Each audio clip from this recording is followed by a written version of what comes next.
the rating agencies looked at us, we need to understand constraints under which we operated and the way they looked at those constraints.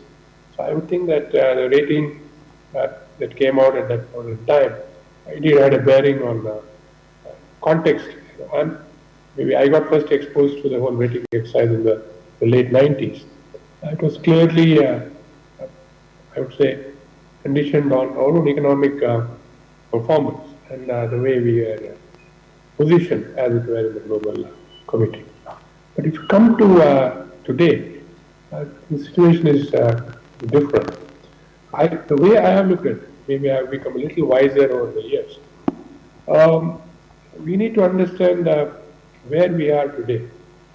We clearly are today in a context where we have a very long runway.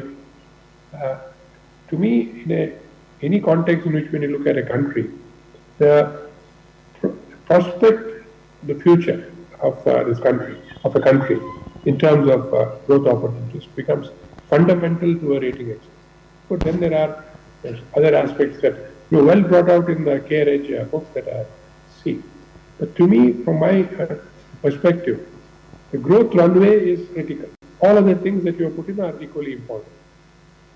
So if you look at that context and juxtapose it with what's happening in other developed economies and India, I think when I look at it, we are probably the only country which has achieved a level of progress where growth horizon is what was defined by the Prime Minister, I call as Amrit Kal, roughly a 25-year horizon. And that's purely because there is so much to be done.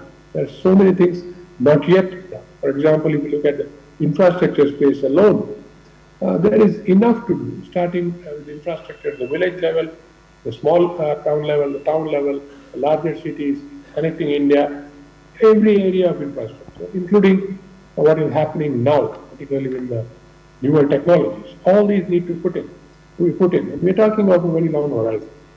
So to me, I think in whatever is happening in the global context has to be looked at in the context of India's long runway for growth and development. And how do you stack it? I'll quickly say, I put in the other elements, the governance and other things. Again, if we dispassionately look at the elements that have been put in, the 4 or 5 elements that a rating agency would look at, I think we have not really failed in any one of those. For me, without going into micro level, have we ever defaulted? No. Have we ever, failed in terms of our policy structures, policy institutions? Look at the way policy was handled through a very difficult period over the last 5 years. Again, the answer is no. The terms of your growth, current growth, is that on a healthy footing? Yes. And finally, in terms of, as I said, horizon for growth, it's a very long horizon. So to me, I think we are well positioned from a sound economic context. And for that reason, I think we are also well positioned in the context of getting the right rating now and going forward.